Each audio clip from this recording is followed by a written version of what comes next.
জনাব তারেক রহমান, আপনাকে আমাদের অনুষ্ঠানে স্বাগত জানাই। আপনি আমাদের শুভেচ্ছা এবং কৃতজ্ঞতা জানবেন। আরও আছেন জাতীয় নাগরিক পার্টির যুগ্ম আহ্বায়ক ডক্টর তাজনুবা জাবিন। ডক্টর তাজনুবা জাবিন, আপনাকে আমাদের অনুষ্ঠানে স্বাগত জানাই। আপনি আমাদের সাথে যুক্ত হয়েছেন, আর সেই জন্য আমাদের কৃতজ্ঞতাও জানবেন। আমি আপনাকে প্রথমেই যে বিষয়টার দিকে আপনার দৃষ্টি আকর্ষণ করতে চাই, সেটা হচ্ছে যে এনসিপি বা এই যে জাতীয় নাগরিক পার্টি কিভাবে বিএনপির শত্রুতে পরিণত হলো, মানে বিএনপিকে কিভাবে শত্রু গণ্য করতে থাকলো। যেমন আপনাদের একটা জনপ্রিয় বয়ান আমরা এরকম শুনি যে আপনারা 15 বছর কোথায় থাকেন, 15 বছর আপনারা পারেন নাই, কিন্তু 15 বছর যে বিএনপি পারে নাই সেইটার দায় কিন্তু আমাদের সবার। যেমন এই বৈষম্য বিরোধী ছাত্র আন্দোলন যখন জীবনের ঝুঁকি নিয়ে রাস্তায় এসে দাঁড়ালো, তারা যখন মরতে শুরু করেছিল, আপনিও প্ল্যাকার্ড নিয়ে রাস্তায় দাঁড়িয়েছেন, আপনি একজন পেশাজীবী। আমরাও আমাদের জায়গা থেকে যা করার দরকার তা করতে চেয়েছি, তা করতে চেষ্টা করেছে। কিন্তু বিএনপি যখন করতে চেয়েছে, বিএনপি যখন শেখ হাসিনাকে সরাতে চেয়েছে, তখন আমাদের কাউকে কিন্তু পাশে পায় নাই। এই 15 বছর ধরে সংগ্রামরত, তারপর হচ্ছে বিভিন্নভাবে মজলুম দলটা কিভাবে এনসিপির সবচেয়ে বড় প্রতিপক্ষতে পরিণত হলো। তারা কথায় কথায় বিএনপিকে শ্লেষ করে, বিএনপি পারে নাই, বালুর ট্রাক সরাতে পারে নাই, দৌড়ানি দিয়ে এই আগে যদি দিতেন তাহলে এতদিনে ওরা পলায় যেত। এগুলি বিএনপিকে কেন শুনতে হইতেছে? মানে বিএনপির অপরাধটা কি? এবং সেটা কিন্তু আজকে থেকে না, প্রথম দিন থেকে। এবং বিএনপির অপরাধ আমি সরাসরি দেখি যে বিএনপি একটা নির্বাচন চায় এবং নির্বাচন করে এটা দেখতে চায় যে কারা আসলে কটুক দিতে পারে। আপনি যদি আমাদের একটু বলতেন। এই 5 আগস্টের পরে কিন্তু প্রত্যেকটা ফ্যাসিবাদ বিরোধী শক্তি যার যার ব্যানারে ফেরত গেছে। এখন যখন গণ অভ্যুত্থানটা নিয়ে প্রশ্ন ওঠে, গণ অভ্যুত্থানের ভাগিদার নিয়ে প্রশ্ন ওঠে, সবাইকে কিন্তু সমান সেটার অংশীদার তারা দাবি করে, খুব ভালো কথা। কিন্তু যখন ব্যর্থতা বা কোনো ধরনের জবাবদিহিতার মধ্যে পড়তে হয়, তখন কিন্তু শুধু ছাত্র তরুণদেরকে পড়তে হয়, বা এই গুটি কয়েক ছাত্রকে ধরে পড়তে হয় যে, এবং এই শত্রু বা তারা 15 বছরে কিছু পারে নাই, এই কথাটা কিন্তু শুধু ছাত্র তরুণদের পক্ষ থেকে যায় না, এটা জনগণের পক্ষ থেকেও যায়। আপনি যদি আপনাদের এই অনুষ্ঠানগুলোর নিচে কমেন্ট গুলা দেখেন, কখনো যদি চোখে পড়ে, এখানে কিন্তু যাদের প্রকৃত অর্থে যাদের অ্যাকাউন্ট আছে, এরকম অনেক মানুষ কিন্তু খুব সুন্দর সুন্দর কথা লেখে এবং কাউকে অ্যাটাক করে না, খুব গঠনমূলক ভাবেই কিন্তু লেখে। এটা থেকে কিন্তু আপনারা নিজেরাও বুঝতে পারবেন এবং আশেপাশের মানুষ থেকেও বুঝতে পারবেন যে গত 15 বছরে একটা যোগ্য বিরোধী দল হওয়ার ব্যর্থতা কিন্তু এদেশকে ভুগিয়েছে, একটা সফল বিরোধী দল হওয়ার ব্যর্থতা কিন্তু এদেশকে ভুগিয়েছে। এটা শুধু ছাত্র জনতা হিসেবে আমরা যে বলি যে, বা এনসিপি এই নতুন করে যেটা বলে, ব্যাপারটা তা না। আরেকটা বিষয় হচ্ছে, এই শত্রু বা এই মুখোমুখি দাঁড় করানোর ব্যাপারটা কিন্তু এক দিক থেকে না। আপনি দেখবেন এই যে কিছুদিন আগে এক টক শোতে আমার এক সহ আলোচক বলছিলেন, আমি 90 সালের গণ অভ্যুত্থানের একটা কথা বলছিলাম, উনি বলছেন 90 সালে তোমার বয়স কত ছিল? বেয়াদব, অপরিপক্ক, আদব কায়দা জানে না, তোমাদের বয়সে মানে এক একজনের, আমাদের রাজনৈতিক জীবন বা রাজনৈতিক পথ চলা তোমাদের বয়সের বেশি। এই যে খাটো করে দেখা, এই যে হেয় করে দেখা, তো এটার প্রতিক্রিয়াতেও কিন্তু কিছু কথা চলে আসে না। ডক্টর জাবিন আসেন, আমরা একটু আমার ব্যর্থতা, আমি আপনার প্রশ্নটা আসলে বুঝাতে পারছি কিনা আমি জানি না।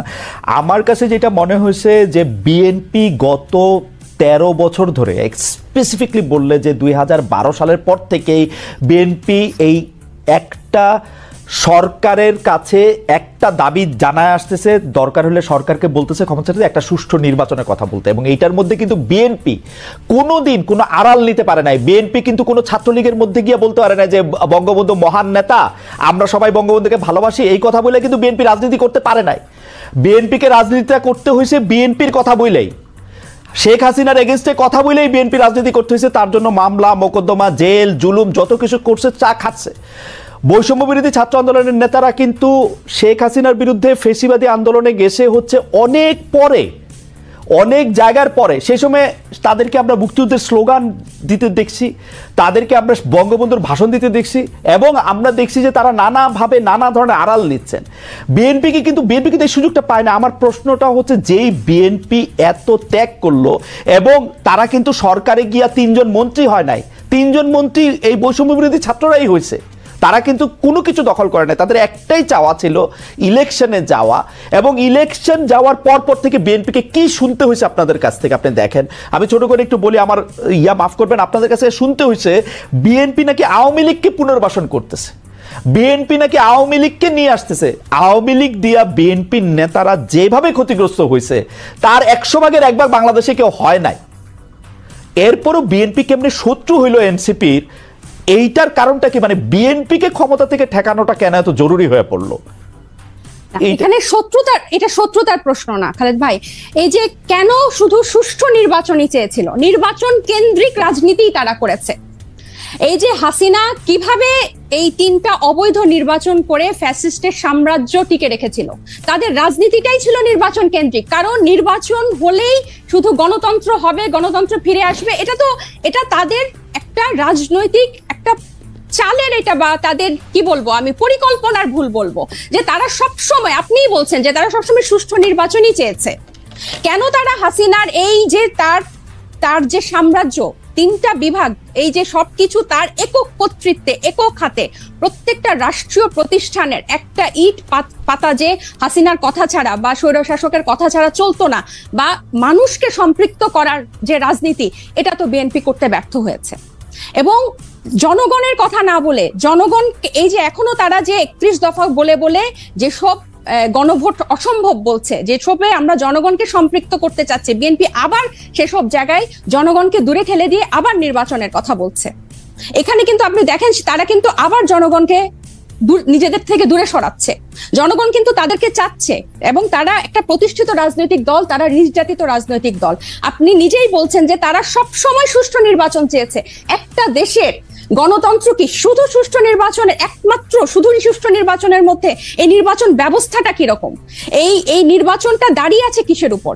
এই যে এই নির্বাচন কমিশনার গুলা, বিচারক এবং প্রত্যেকটা রাষ্ট্রীয় প্রতিষ্ঠান, তাদের মন্ত্রিসভাগুলা কিসের উপর দাঁড়িয়েছে? আইন শৃঙ্খলা বাহিনী, পুলিশ, র্যাব, প্রত্যেকটা গোয়েন্দা বাহিনী কিসের উপর দাঁড়িয়ে আছে? এগুলোর সংস্কারের কথা, এগুলোর বিরুদ্ধে কথা, প্রত্যেকটা সবসময় তাদের একটা উপর দিয়ে কথা, যে চেষ্টা করা হবে, পরিবর্তন করা হবে, কিন্তু স্পেসিফিক্যালি উপায়টা কি, পথটা কি, তারা জনগণের কাছে সেটা পরিষ্কার করে না। যেটা ছাত্র জনতা বা এখন পরবর্তীতে হয়েছে, হয় আন্দোলনটা কোটা বিরোধী আন্দোলন দিয়ে শুরু হয়েছিল, এবং সব সময় কিন্তু এটা একটু বাংলাদেশের ইতিহাসে প্রথম না, একটা দিয়েই শুরু হয়েছিল। কিন্তু এই পুঞ্জীভূত যে স্বৈরশাসকের 15 বছরের যে পুঞ্জীভূত ক্ষোভ, সেটা কিন্তু প্রকাশিত হয়েছে একটা সিস্টেম, একটা ধাপ পেরিয়েই কিন্তু সেদিকে গিয়েছে। এবং আমি বিএনপিকে আমি একটু বলি, এবং বিএনপিকে যে এই শত্রু মনে করা না, আমরা কিন্তু চাচ্ছি বিএনপিকে জাতীয় ঐক্যমত্য নিয়ে আমরা একসাথে সবাই মিলে আমরা ঐক্যমতে পৌঁছাই সংস্কারের বিষয়ে, যে মৌলিক কিছু সংস্কার হোক, তারপর নির্বাচন যে 2টা টাইম লাইনে আছে তার মধ্যেই হবে, এবং প্রত্যেকটা দল, নিবন্ধিত দল সেখানে অংশগ্রহণ করবে। এবং বিএনপির কেন্দ্রীয় নেতৃত্বের নিয়ন্ত্রণ স্থানীয় পর্যায়ে নেই। আমরা প্রশ্নটি এমনভাবে করতে চাই যে একই বিষয় কি এনসিপির জন্য সত্য না? এনসিপির কি সব জায়গায় নিয়ন্ত্রণ আছে? জামিন, আপনি শুনছেন কিনা আমি জানি না, মনিয়াপা শুনছেন কিনা আমি জানি না, আমি তো শুনছি এনসিপির পরিচয় দিয়ে স্থানীয় পর্যায়ে বহু লোক বহুভাবে চাঁদাবাজি করছে, বহু লোক বহুভাবে এনসিপির পরিচয় দিয়ে, সমন্বয়ক পরিচয় দিয়ে, আহ্বায়ক পরিচয় দিয়ে বহু লোক বহুভাবে চাঁদাবাজি করছে। এইটা আপনি এটাকে কিভাবে দেখেন? আর বিএনপির মানে বিএনপির কি প্রবলেম, সেটা নিয়ে এনসিপির বিবৃতি দেওয়ার কারণ কি? মানে এইটা এটা এটা এটা এইটা আপনি কি আসলে কিভাবে দেখেন? আসলে বিএনপির কারো দ্বারা যদি কেউ আক্রান্ত হয়, সে আইনের ব্যবস্থা নিতে পারে।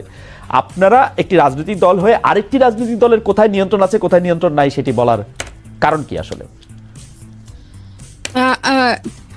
কিছুদিন আগে প্রথম আলোর একটা জরিপ আমি একটু দৃষ্টি আকর্ষণ করতে চাই, যেখানে 7ই আগস্ট 2024 থেকে 31শে মার্চ 2025 পর্যন্ত একটা রিপোর্ট প্রকাশিত হয়েছিল বিএনপি এবং তার সহযোগী অঙ্গ সংগঠনের অপরাধের একটা তালিকা, যেখানে আর্থিক এবং মৌখিক সহিংসতা মানে হুমকি, চাঁদাবাজি, এটা ছিল 372টা, এবং শারীরিক সহিংসতার রেকর্ড ছিল মানে মারামারি, সংঘর্ষ, সেটা ছিল 488টা, এবং মৃত্যু 70টা। এবং এছাড়াও আপনারা জানেন যে হাতিয়ায় আমাদের হান্নান মাসুদের উপর সংঘর্ষ হয়েছে, হামলা হয়েছে, এবং প্রত্যেকটা জায়গায় আপনি যে বললেন এনসিপির অসংখ্য প্রতিনিধি করছে, আমাদের কিন্তু এনসিপির একটা আহ্বায়ক কমিটি ছাড়া আর কোনো জায়গায়, আমাদের নাগরিক কমিটির বিভিন্ন কমিটি ছিল, কিন্তু এনসিপির কোনো জায়গায় এখনো কোনো প্রতিনিধি দেওয়া হয় নাই বা কমিটি দেওয়া হয় নাই। তো যারা অপরাধ করছেন বা যারা এই নাম ভাঙিয়ে, সমন্বয়ক নাম ভাঙিয়ে বা এখানকার আহ্বায়ক নাম ভাঙিয়ে যারা চাঁদাবাজি করছেন, তাদের কিন্তু গ্রেফতারও হচ্ছেন এবং তাদেরকে কিন্তু আইনের আওতায় আনা হচ্ছে। আরেকটা যেটা, এবং এই যে সত্যি মানে আপনার জনাব সার্জিস আলম, আপনাদের একজন নেতা, উনি যে 155টা গাড়ি নিয়ে ওখানে গেছেন, তার আগে হান্নান মাসুদও গাড়ি নিয়ে গেছেন, সেটাতে চাঁদাবাজি করছেন, সেটা অনেকেই বলতেছেন। আপনারা কি এটা তদন্ত করছেন? আপনারা তো এটা বিবৃতি পর্যন্ত দেন নাই। আমরা একটা চিঠি দেখছি ফেসবুকে, আপনাদেরই আরেকজন তাকে একটা প্রশ্ন করেছেন, মনে হচ্ছে যে এটা ছেলে খেলা। একটা লোক 155টা গাড়ি নিয়ে শোডাউন করতেছে, পরে আবার ব্যাখ্যা দিচ্ছে যে এটা তার দাদার টাকা, বাবার টাকা। আপনারা এটা কিছু বলতেছেন না, কোনো রকম তদন্ত করতেছেন না। আপনারা বলতেছেন যে আমরা খালেদ ভাই গত এই ঈদের আগে এই সার্ভিসের ব্যাপারটা নিয়ে মনে হয় আমরা যে কয়টা গণমাধ্যমের সাথে কথা বলেছি, টকশোতে গিয়েছি, প্রতিনিয়ত এটা নিয়ে কথা বলেছি, এবং এটার প্রশ্ন জবাবদিহি আনুষ্ঠানিক বিবৃতি দিয়েছেন, এনসিপি আনুষ্ঠানিক বিবৃতি দিয়েছে। আমাকে শেষ করতে দেন, আমাকে একটু শেষ করতে দেন। জি, আপনি শেষ করেন। যেখানে যে মানে আমাদের তো শুধু একজন তারেক রহমান নাই যে যিনি কথা বললে ওই কথাটাই মানে বেদবাক্য হবে। আমরা সবাই কিন্তু এখানে যেহেতু এটা একটা কালেকটিভ নেতৃত্বের একটা দল, এবং সবাই আমরা বিভিন্ন জায়গায় কথা বলছি, গণমাধ্যমের সাথে কথা বলছি। আমরা বারবার বলেছি যে এই তারা যে পাল্টাপাল্টি বক্তব্য দিয়েছে ফেসবুকে, এটা সম্পূর্ণ তাদের ব্যক্তিগত একটা পোস্ট, এবং তারা সেভাবে সেটা হ্যান্ডেল করেছে। আমি আরো বলি যে আপনি আমাকে যে কথাটা শেষ করতে দিলেন না, তো এই যে বিভিন্ন জায়গায় যে তাদের এই সহিংসতা এবং তাদের যে স্থানীয় পর্যায়ে নিয়ন্ত্রণ নাই, এটা স্বয়ং তাদের দলের যে তারেক রহমান সাহেব, উনি নিজেও কিছুদিন আগে, এই 2-1 দিন আগে, ঈদের আগে একটা বক্তব্যে বলেছেন যে যারা এরকম করছেন তাদেরকে উনি ডিজোন করেন বা টানতে পারেন না। সো এটা প্রমাণিত যে তাদের স্থানীয় পর্যায়ে তাদের ইয়াটা নাই, কন্ট্রোলটা নাই, এবং নিজে উনি এই কথা স্বীকার করেছেন। আর আমাদের দলের সাথে যে আপনারা বিএনপির তুলনা করছেন, এটা এই কারণে আমি বলবো যে আমরা এখনো সাংগঠনিকভাবে ওভাবে বিস্তার লাভ করি নাই। নতুন একটা রাজনৈতিক দলে অনেকেই কিন্তু শেল্টার নিতে চাইবে বা নাম ভাঙিয়ে এটা করতে চাইবে, কারণ এই যে এইগুলো কিন্তু এই 1 মাস আগে আমরাই সে নতুন করে তৈরি করি নাই, বরং এই পুরনো রাজনৈতিক অপসংস্কৃতির মধ্যে আমরা এসেই জন্ম নিয়েছি।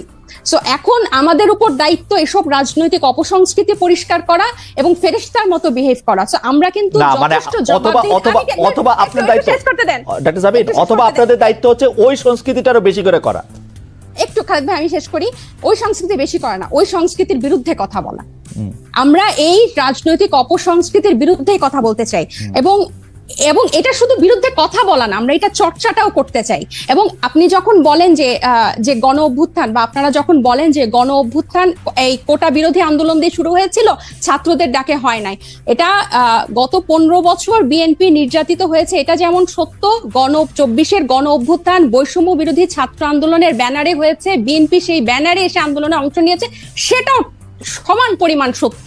এখানে এটা অস্বীকার করে কোনো উপায় নাই। ঠিক একইভাবে গণ অভ্যুত্থানের যেভাবে সবাই হকদার, এই রাজনৈতিক অপসংস্কৃতি দূর করার দায়িত্ব 1 মাস আগে জন্ম নেওয়া একটা দলের যেরকম দায়িত্ব, 47 বছর আগে জন্ম নেওয়া একটা দলের দায়িত্ব। আমরা শুধু একটা বিবৃতি দেই নাই দেখে আপনি আমাদেরকে প্রশ্ন করতে পারেন, একটা বিবৃতি না। আপনার কথা শেষ হইলে আমি একটু বলি, মানে এটা কথা শেষ হইলে আপনি তো বলে যাচ্ছেন, এত সুন্দর চমৎকার কথা বলেন আপনি, আপনাকে শুনতে খুব ভালো লাগতেছে, কিন্তু আপনি যদি আমাকে একটু সময় দিতেন।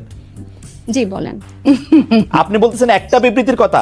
আপা, আপনি একটু খেয়াল করে দেখেন, আপনারা 5 স্টার হোটেলে ইফতারি কোথায় করলেন, কে আপনাদের চাঁদা দিল, সেই বিবৃতি সেটা আপনারা বিবৃতিতে জানান নাই। আপনারা রূপায়ণটার মধ্যে 2টা বিল্ডিং ভাড়া করে কেমনে থাকতেছেন, আপনারা এই 8 মাসে আপনারা এটা জবাব দিতে পারেন নাই। আপনাদের শোডাউন করলেন কোত্থেকে গাড়িতে, এটার জবাব আপনারা বিবৃতিতে দিতে পারেন নাই। আপনারা কেন হাসনাত আব্দুল্লাহ হঠাৎ করে বললো আর্মি তাদেরকে ডাইকা নিয়ে বলছে আওয়ামী লীগকে রাজনীতিতে আসতে দিতে হবে, তারপরে আপনারা এটার নিয়ে কিন্তু কোনো একটা দলগত অবস্থান আপনারা জানান নাই। আপনারা বিবৃতি দেন না এমন না, কিন্তু আপনারা কিন্তু বিবৃতি দেন। জনাব নাহিদ ইসলাম এবং আপনাদের মিডিয়া সেলের পক্ষ থেকে আমরা অনেক বিবৃতি পাইছি, এগুলি ব্যাপারে আমরা কোনো বিবৃতি পাই নাই আনফরচুনেটলি। টক শো থেকে আপনি কথা কইলেন, এখন আপনার কথাটা কি আমরা শুনবো, নাকি আপনার একটা পার্টির বিবৃতি আশা করবো? আপনি নতুন রাজনৈতিক বন্দোবস্তের কথা বলতেছেন, একটা নতুন, আপনি আমাকে দেখাইতে পারবেন যে এনসিপির সাথে বিএনপির কি তফাৎ, এনসিপির সাথে জামায়াতের কি তফাৎ? কোন জায়গা দিয়ে আপনারা একটা তফাৎ করতেছেন আরেকটা জায়গা দিয়ে? একটা নতুন বন্দোবস্ত আনছেন, একটা উদাহরণ দেখান একটা নতুন বন্দোবস্তের। আচ্ছা খালেদ ভাই, বিবৃতি দিয়েই যদি এসব অপসংস্কৃতি বা এসব ব্যাপার থেকে মুক্ত হওয়া যেত, তাহলে বোধহয় বিবৃতি দেওয়া হতো। আমরা কোন কোন বিষয়ে বিবৃতি দিয়েছি আপনি নিশ্চয়ই সেটা যেহেতু খেয়াল করেছেন, আপনি খেয়াল করে থাকবেন। এইসব ব্যাপারগুলা বিবৃতি দিয়ে দায়সারা ভাবে ফেরানো যাবে না। এগুলোকে জনগণের কাছে পরিষ্কার করতে হবে।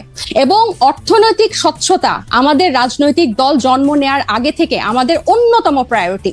শুধু বাংলাদেশে কোনো রাজনৈতিক দলের এই গত 53 বছরের রাজনৈতিক সংস্কৃতিতে অর্থনৈতিক স্বচ্ছতা কখনো কোনো রাজনৈতিক দল দেখায় না। এবং আমরা জন্ম নেওয়ার আগে থেকেই এই আলোচনা, আপনি যে 8 মাস বললেন, জন্ম নিয়েছে 1 মাস আগে, এর আগে থেকে আমরা যখন এই প্রক্রিয়ার মধ্যে ছিলাম, এটা ছিল আমাদের অন্যতম প্রায়োরিটি। আপনার একটা জিনিস, একজন ব্যক্তি একটা রাজনৈতিক দলের একজন দুজন কিছু করবে, সেটাকে ডিফেন্ড করে একটা বিবৃতি দিয়ে কিন্তু ব্যাপারটা থেকে দায়সারা হওয়া যাবে না।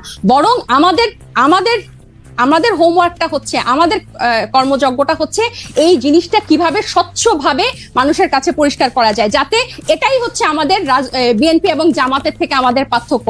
বিএনপি এবং এই যেসব রাজনৈতিক দল স্টাবলিশ ছিল, তারা কি শোডাউনের রাজনীতি করে নাই? তারা কি পেশি শক্তি দেখায় নাই? তারা কি আর্থিক প্রভাব প্রতিপত্তি দেখায় নাই বিভিন্ন জেলায়? এটা তো আপনি অনেক অভিজ্ঞ, আপনি অনেক বছরের আপনার অভিজ্ঞতার। আমি বলি, আমাকে শেষ করতে দেন যে এখন এটা থেকে আমরা ডিফারেন্ট কিভাবে হব, যে এগুলোকে আমাদেরকে চেক করতে হবে। বিবৃতি দিয়ে কিন্তু এখান থেকে দায়সারা ভাবে আমরা মুক্তি পেতে পারবো না। এগুলোকে আমাদের অ্যাড্রেস করতে হবে, এগুলোকে ফ্লেক্সিবল করতে হবে, কিভাবে জনগণের কাছে পৌঁছানো যায়। এবং এই ইফতারের কথা এবং রূপায়ণ টাওয়ারের অর্থের কথা আমরা বারবার বলেছি, সেটা টকশো অন্যতম মাধ্যম বাংলাদেশের। পরিষ্কার বিবৃতি দিতে কি অসুবিধা? বিবৃতি দিতে কি অসুবিধা আপনাদের? বিবৃতি দিতে কি অসুবিধা? সুপ্রিয় দর্শক মণ্ডলী, সম্মানিত দর্শক শ্রোতা, এতক্ষণ আপনারা দেখলেন খালিদ মহিউদ্দিনের টকশোতে বিএনপি নেতাদেরকে ভারতের 5 আটা বলে আখ্যায়িত করলে এনসিপি নেতারা। তারেক রহমানের সাথে এনসিপি নেতা তুমুল জগরাম। আরও ভালো ভিডিও পেতে এসআই মোল্লা 24 নিউজ ইউটিউব চ্যানেলের সাথে থাকুন। পরবর্তীতে আরও ভালো ভিডিও নিয়ে হাজির হব। ততক্ষণে সবাই ভালো থাকুন, সুস্থ থাকুন, শেয়ার করে এসআই মোল্লা 24 নিউজ ইউটিউব চ্যানেলের সাথেই থাকুন। আল্লাহ হাফিজ।